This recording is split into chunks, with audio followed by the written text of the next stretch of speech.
From the field to the film room to the war room, we've got you covered every step of the way as the road to the draft starts right now.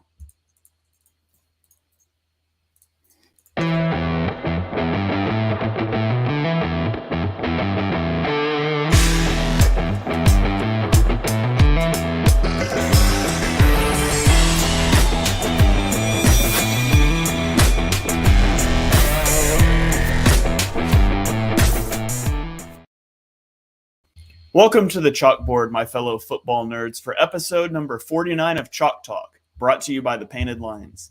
I'm your host, Shane Half, and you can follow me on Twitter at @halfandhalf_TPL. I'm joined today not by Mark, who has deemed himself was preemptively waving to the crowd last week as I talked about the best co-host. I'm joined by the real best co-host in the game. The godfather of the Painted Lines, it's Dibes. You can follow him on Twitter at Mr. Crockpot. Dibes, how are you doing today? Doing great, man. If any March Madness fans out there know that this is these next 2 days, the first round is one of the two best sports days of the year. Upset city, anything can happen. I've got food in the crock pot. It smells amazing in here right now, and it's only getting better with talking shop, the NFL draft with you, man. Let's go. All right. So as you might be able to notice, Mark is not with us today, and Mark said that he just wasn't going to be able to make it today, but I have a theory, and my theory is that his guy Kyren Williams bombed the combine so badly that Mark is just boycotting the running back show. So that's per sources, Mark is not joining us today because he's still sad about Kyren Williams. We're going to get into that. We're going to talk about Kyren Williams. We're going to talk about this running back class as subpar as it might be. And then tomorrow, be sure you join us back here. Mark will be on the show. Maybe he can defend himself. Tomorrow morning, same time, same place, we are going to be doing our first official Chalk Talk mock drafts for the Eagles. So we're going to do a 4-round mock draft each, talk about some picks, talk about how free agency has changed the process. But that is not today's show. Today, we are talking all about the running back position. So, Dibes, why don't you lead us off here and tell me who is your running back 5 in this class? For me, running back 5 is James Cook. And before we get rolling into this is a very underwhelming class.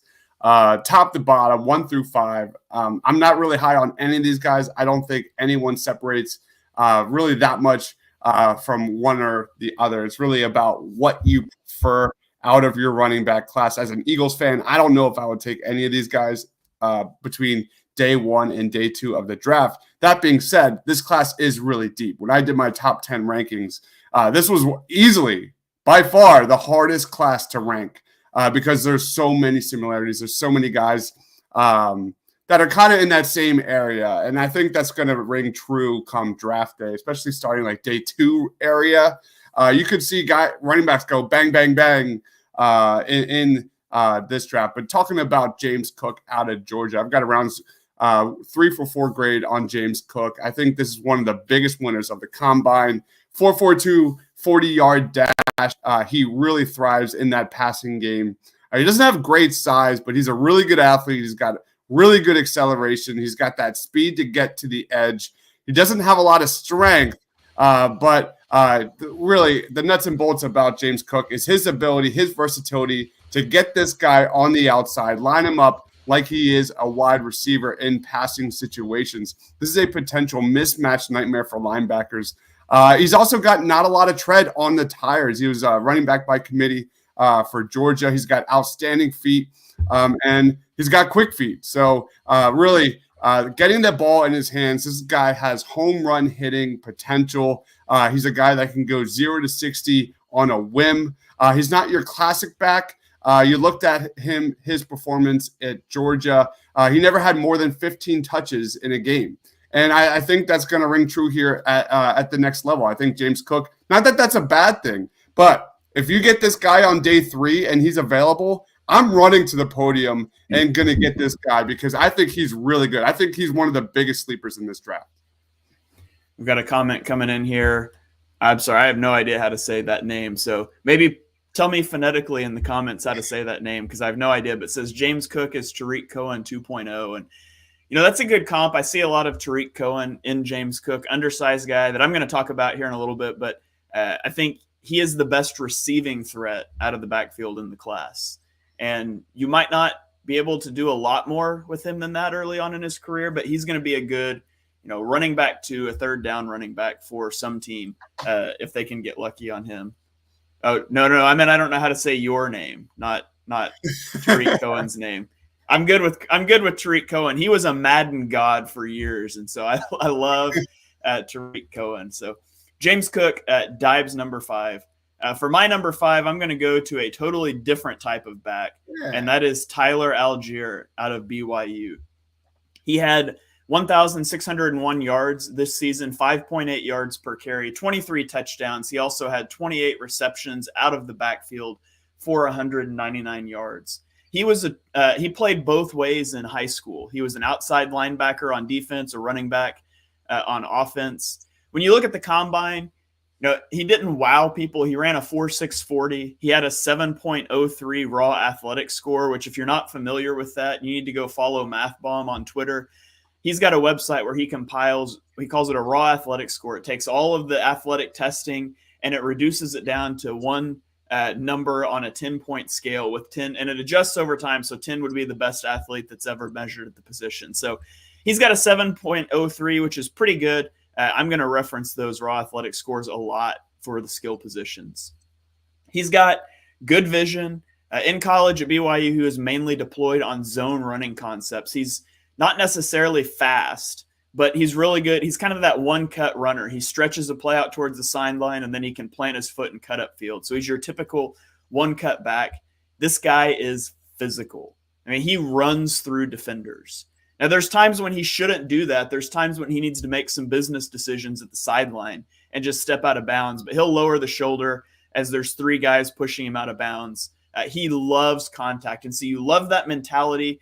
You would love to see him not take hits for no reason at the NFL level, but hopefully that's something that can be coached out of him.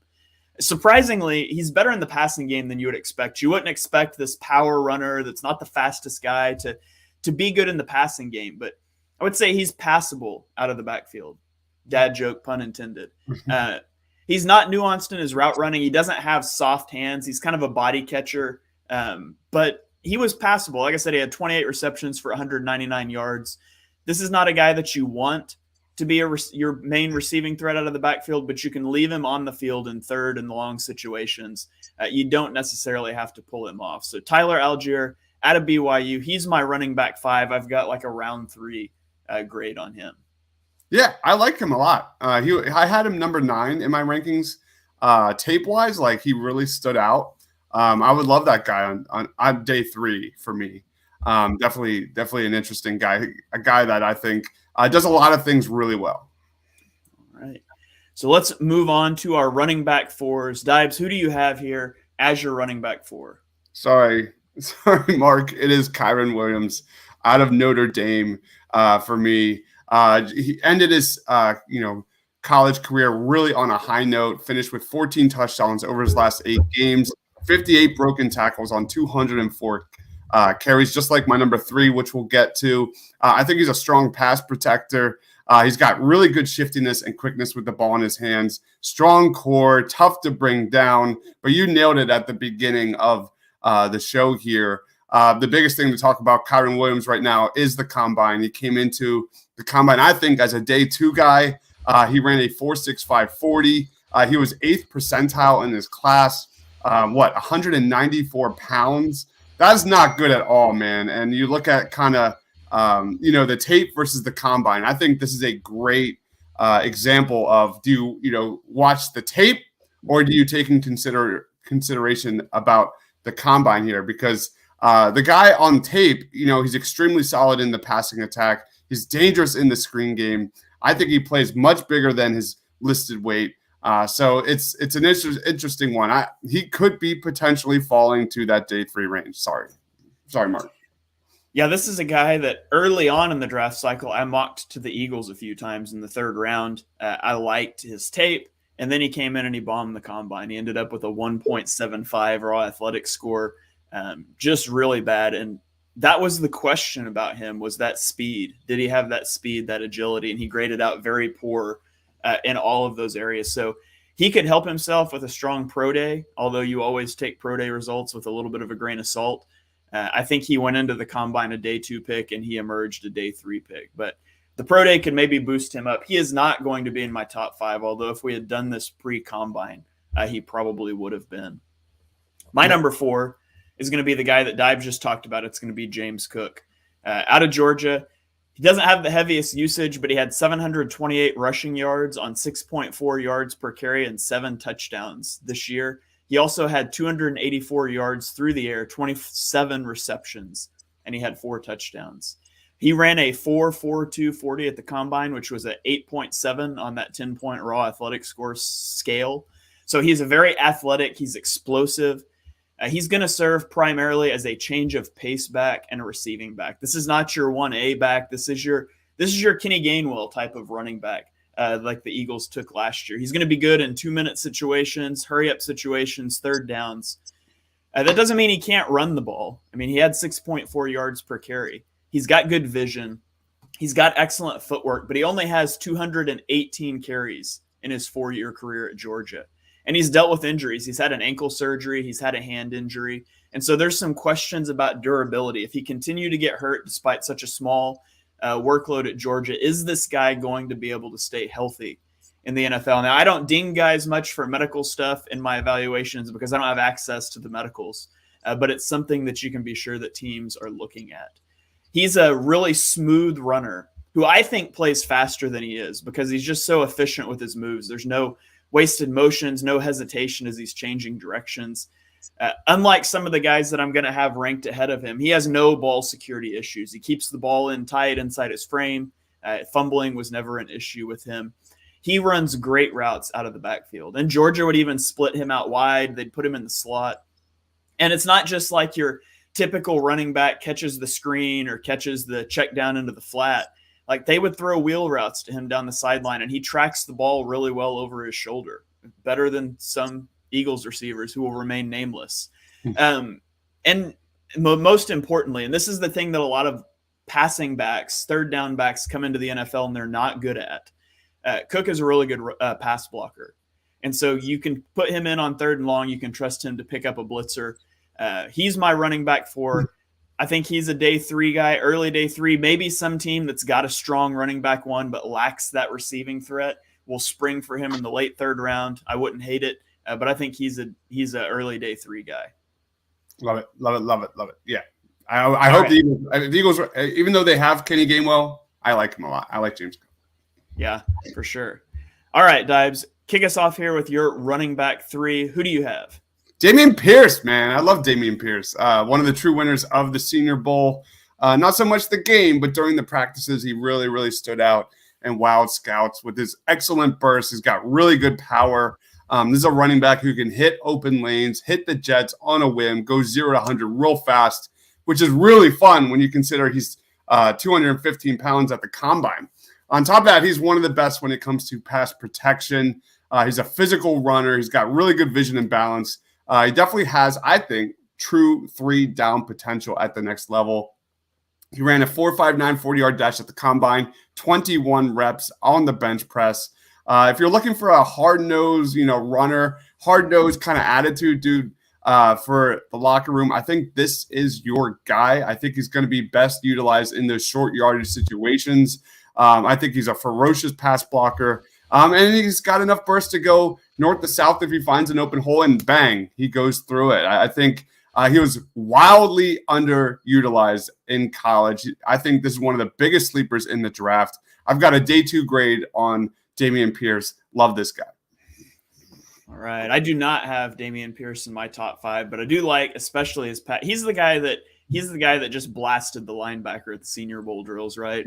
I remember seeing the clip. I think it was Pierce, but line him up at the end of practice, and it's the one-on-one. And that drill just tremendously favors linebackers, and Pierce just popped the guy. It was incredible. So definitely a great pass blocker, probably one of his biggest assets for sure. If you are watching here live, drop us a comment. Let us know what you guys think, some of the running backs that you like. Let us know why I'm right and Dibes is wrong, because we're about to disagree here, because my running back number 3 is Kenneth Walker. Woo! Kenneth Walker from Michigan State. He had 1,636 yards this year, 6.2 yards per carry, 18 touchdowns. he had 13 receptions for 89 yards with 1 touchdown. He was a winner at the combine. He ran a 4.38 40-yard dash, a 9.1 raw athletic score, which was brought down by a 34-inch vert that pulled the formula down. So very athletic. He's very explosive. He finished in the top 5 of Power 5 running backs in broken tackles per attempt and yards after contact per attempt. So this guy breaks tackles. He falls forward. I think he is versatile in terms of a scheme that he can go to. He can operate in a zone scheme. He can operate in a power gap scheme. Either one is going to be a good fit for him. He's got quick feet. He can make cuts that leave defenders off balance, but at the same time, he can run through defenders, which just makes the linebacker's life so miserable that, at least if you're coming after a power back, you just know I can cut his feet. Well, you can't just do that here. He's just going to leave you in the dust. So he's got both. He's hard to bring down. He's only got 480 carries at the collegiate level. So in terms of workload, it's relatively low. Not a guy that you've got to worry about that's coming in, with a 30-year-old body already. Most importantly, though, he's only lost 1 fumble in 3 years of college. So great ball security. He's a guy that you can trust with the ball in his hands. The biggest knock on Walker is he is not good on passing downs. He struggles as a pass blocker. Honestly, a lot of times as I watch the tape, I don't know if this is because he's just not good at it, and so he doesn't give a lot of effort, or if him not giving a lot of effort is what makes him bad at it. But a lot of times I just saw almost no effort in trying to pick up blitz protection.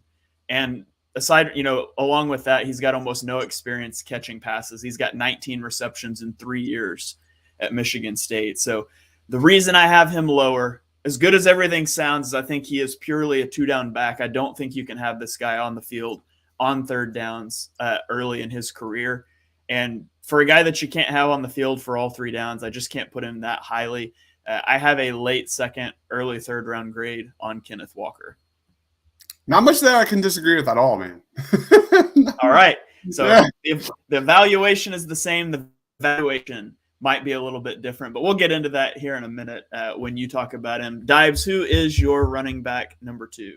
Breece Hall out of Iowa State. This is a really interesting prospect here. Really good size, frame, explosiveness at 6'1", 220 pounds. Really good at creating something out of nothing. 74 broken tackles last year. Knows how to tempo his runs. Definitely struggles, like Kenny Walker, to pick up blitzes. Struggles in pass protection.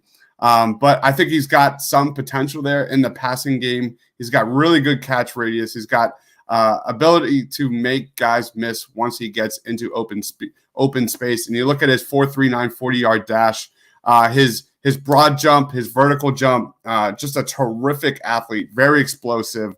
And I just don't really see that much difference between this guy and my number 1, which you just talked about.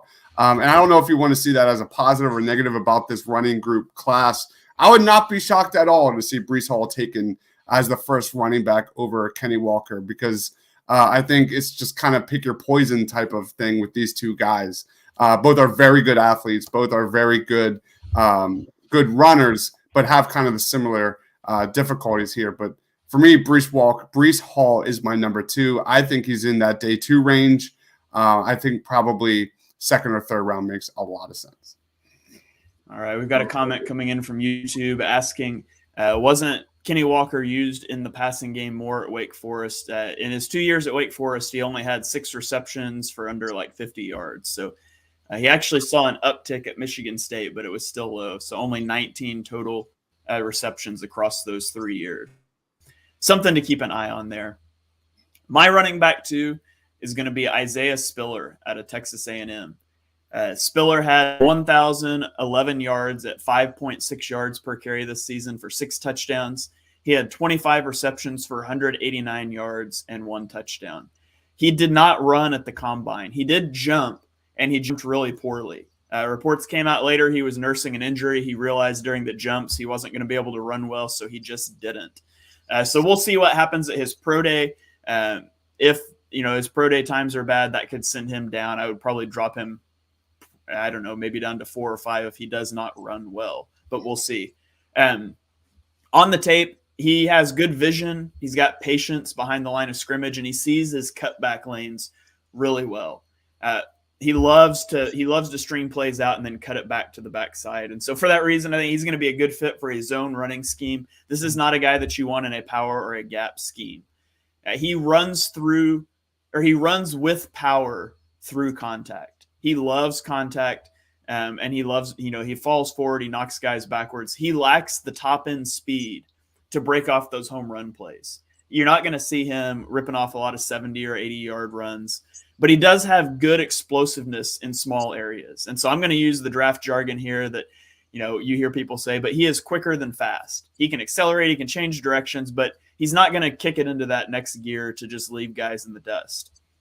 That said, biggest knock on him is his ball security concerns. He's got 8 lost fumbles in 3 years in college. He runs loose with the ball. He's a little negligent. He gets the ball outside of his frame. He doesn't do a good job of shifting the ball from one hand to the other. He exposes it a lot. And a lot of times when you see a guy with those issues, it becomes magnified at the NFL level, as good as linebackers are at punching the ball out. And so that's something to keep an eye on. He can be used as a receiving threat, especially on wheel routes. He tracks the ball really well over his shoulder downfield, but he struggles as a pass blocker. And so, again, it's one of those deals that you're not going to be – you can only trust a receiving back so much that can't pass block, because sometimes you're going to have him on the field and you're going to read a blitz and you're going to have to keep him into block, and Spiller just doesn't do that well. And so that's a big thing for him to work on. It'll be something worth monitoring. Spiller, I've got a late second, early third round grade on. What you're getting out of how we're talking about this running class is it's not a good one. No running back should go in the top 40 of this draft, period. Like, if you're a team and you're thinking about taking one of these guys in the top 40, just don't do it. You're going to save yourself a lot of headache.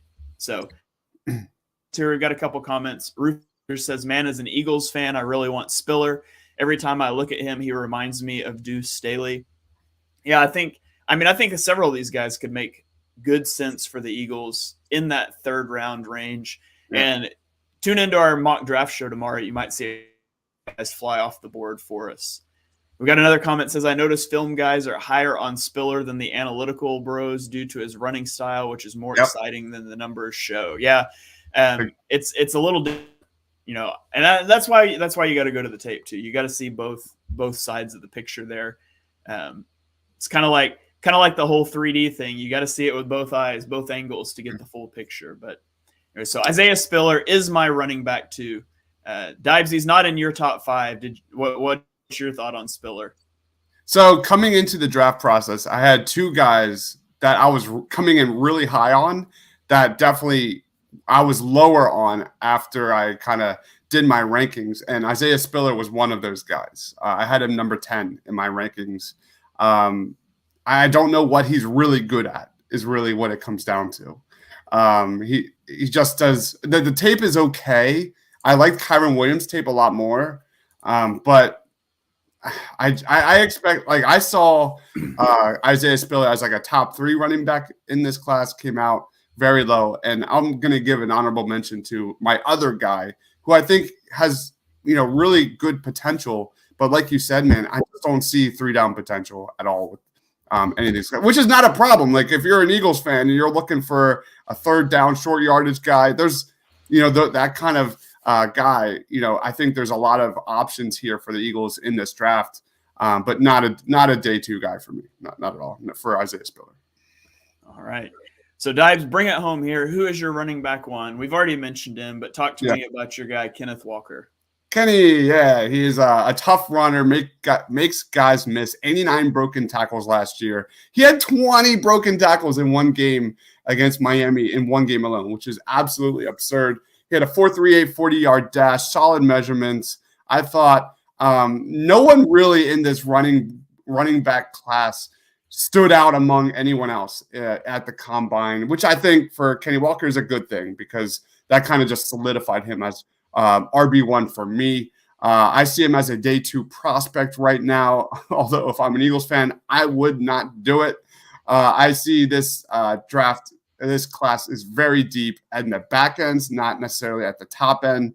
And then you look at kind of like free agency with the running back group. It's not good either. So I think Kenny Walker benefits from that as well, is that, I think teams are going to rather roll the dice with this guy in rounds 2 or 3 and they have a guy sign for multiple years rather than a 1-year guy in free agency. So I look at this guy as just he's a good running back. I would not spend a round 2 pick because this draft is so deep in so many areas like edge, cornerback, in different positions, wide receiver. My goodness, that I would just when we start breaking down big boards and things like that, these guys probably aren't even sniffing I would say top 50 or top 60. So Kenny Walker is my number 1, but like I said at the start of this show, that doesn't mean anything because I could see all 5 of these guys in my top 5 going anywhere in that day 2 to day 3 range. It's pretty much all over the place. So for me, Kenny Walker is my number 1, but Breece Hall could be number 1. James Cook could shock people and be a round 2 selection. It's a really kind of wide open class. Yeah, absolutely. And you mentioned him. My running back 1 is going to be Breece Hall out of Iowa State. He had 1,472 yards this season, 5.8 yards per carry, and 20 touchdowns. He added 36 receptions for 302 yards and 3 receiving touchdowns. At the combine, he ran a 4.39 40. He had a 9.95 raw athletic score. And so one of the best athletic testers to ever go through the combine in the last 20 years. He is an explosive physical runner. That's the first thing you see when you put on the tape. He's patient in letting blocks set up. He's got good vision. I think, again, he's going to be a scheme fit for his own running team. He's really good behind the line of scrimmage, patiently setting those blocks up and then hitting the hole hard. He is a natural receiver, and he's got really good hands. And so he's a guy that you can use in the running game. You can use him in the passing game. He squares up pass rushers and pass protection. Now, his technique's not the best, but he does square the guys up. The effort is there. He's willing to take on that contact. So I think that's something that can be refined a little bit. I think you're going to be able to trust him in pass pro, which is big. It gives him that 3-down distinction that I've been looking for in this class, and there's just not a lot of it there. That's ultimately what makes him number 1 on my board, is I think you can put him out on the field on all 3 downs. Now, the negative is he's got ball security issues. He doesn't keep the ball inside his frame, kind of like we talked about with Spiller, and it can result in the ball getting punched out. The other big negative for him is he has such a high workload in college. He's got 800 career touches. And for a position that does not age well, we see these running backs drop off near the end of their rookie contract. You see what happened with Ezekiel Elliott with the Cowboys, is he just drops off of a cliff. And that's the reality of the running back position. And so when you see a guy come out with 800 career touches, it does give you pause. It gives you concern. Yes, his athletic testing is great, but you wonder how he's going to be running in 3 years, 4 years, 5 years. And so Breece Hall, my running back 1, again, I'm not taking this guy with a top 40, maybe a top 50 pick, though. I think he's the best. The best in this class. I just don't think it's the best investment of resources before you get into like the mid to late second round. Let me just clarify what I said. I said I wouldn't take them in top 50 or top 60. I think they're going to go in the top 40, top 50. I think they're absolutely going to go there. But that's just not how I would prioritize. And when you consider some of the strengths of the other groups here. And then, we just talked about Breece Hall and Kenny Walker. I like Dameon Pierce a lot, man. He's one of my guys. If he's available or falling on day 2 or available on day 3, I would definitely make a move to get him because I think he'll be a really good fit. I think Eagles fans would fall in love with that guy. Yeah, absolutely. Rufus says, I see Hall going top 40, probably to the Raiders, but I still think Williams will be the best pro. And yeah, these guys are going to go. The running backs always go a little higher than they should. You can look at Travis Etienne going in the first round last year. Some of these guys get overdrafted. I firmly believe a running back will go in the top 40. I just think it would be a bad value in this draft. Yeah, I probably I could probably count 10 to 15 wide receivers in this class alone that I would take over a running back. That's how deep, especially edge. Oh my God, we didn't even just and cornerbacks. I think there are 8 to 10 cornerbacks in this class I'd probably take over running back. It's a really deep draft. Yeah. So let's recap our running backs here. Dives from 1 to 5 went Kenneth Walker, Breece Hall, Dameon Pierce, Kyren Williams, James Cook. I went from 1 to 5, Breece Hall, Isaiah Spiller, Kenneth Walker, James Cook, and Tyler ALLGEIER. Mark abstained because of the Kyren Williams combine, although he did just text me and say he didn't understand the assignment and Wendell Smallwood is his running back 1. So make of that what you will. These are our top 5, but there's other guys that just missed the cut, guys that we think could be day 3 sleepers. Some honorable mentions, some guys we want to shout out. Dives, why don't you kick us off here? Is there anybody you want to shout out that just missed the cut? Yeah, I mentioned one guy I had 2 guys that kind of dropped in my rankings for sure, at least heading into this process. One of them, who did I just blanked? It was who's the big back? Isaiah Spiller. The other guy here is Brian Robinson. Brian Robinson is a guy that I was really excited to watch film on, and you start out with that near elite size and build, man. The guy's a big dude. He's a really big guy. Even better considering he's a senior and doesn't have a lot of tread on his tires. But when you put him under that microscope just a little bit, he's just an overall average athlete. He struggles with pass protection. He's got really bad technique. I had just a tough time ranking this guy. I think I put him number 6 in my rankings. But you can't ignore that size. You can't ignore that ceiling that he has. And I think this is a guy that I have just the biggest range on. I could see him going rounds 2 to 4. And it was a really tough grade for me. You look at his 40 time, 4.53 at 6'2", 225 pounds. That is pretty good. So if you're looking at the combine and you want to project that, there you go.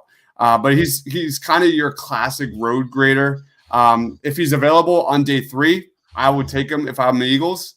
But Brian Robinson is my honorable mention.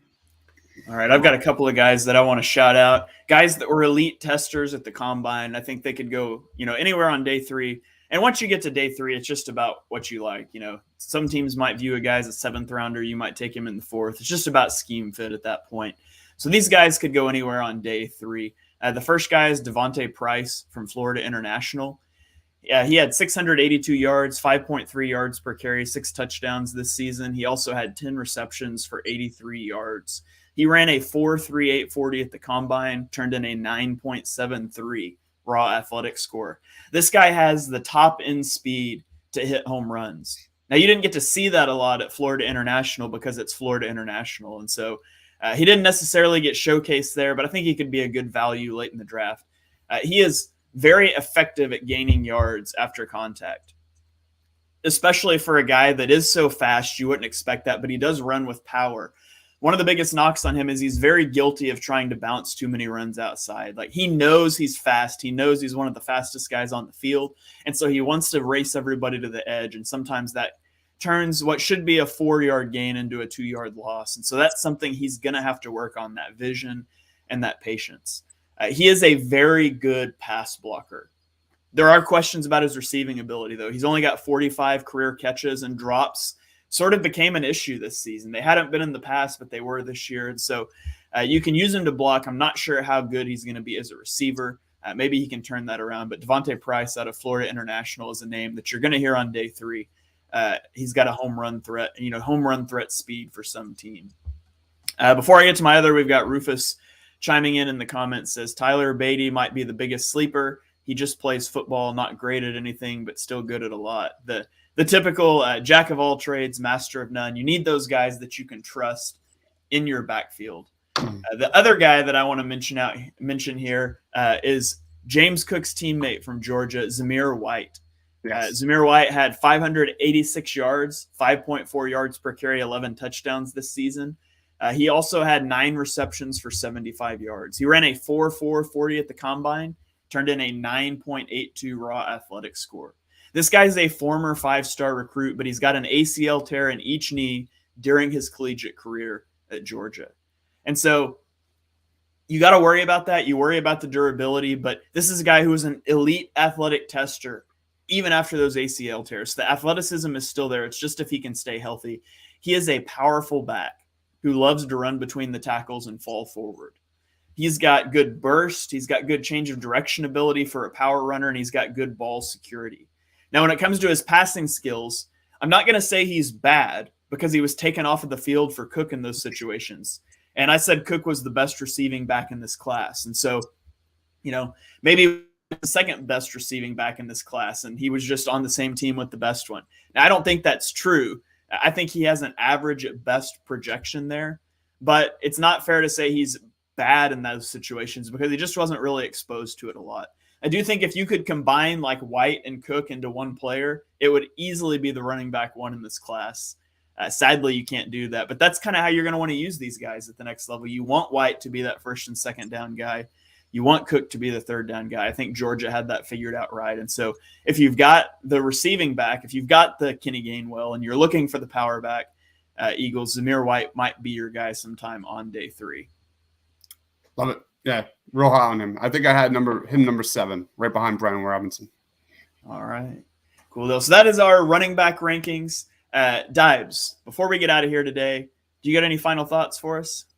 No, I feel like I was just crapping on this running back class a lot today. I'm not. I'm really not. I think there's a lot of guys, day 3 guys, that I would definitely be really, really interested in. You look at kind of the Eagles' needs, edge, even with Hassan Reddick. I look at linebacker, cornerback, wide receiver, and some of these other, interior offensive line, defensive line, interior defensive line. I think all those positions I would take over running back at this point. I definitely am all on board for a day 3 running back for the Philadelphia Eagles. And I think there's going to be some really good options there. But, it's just one of those classes that it's not really sexy to talk about.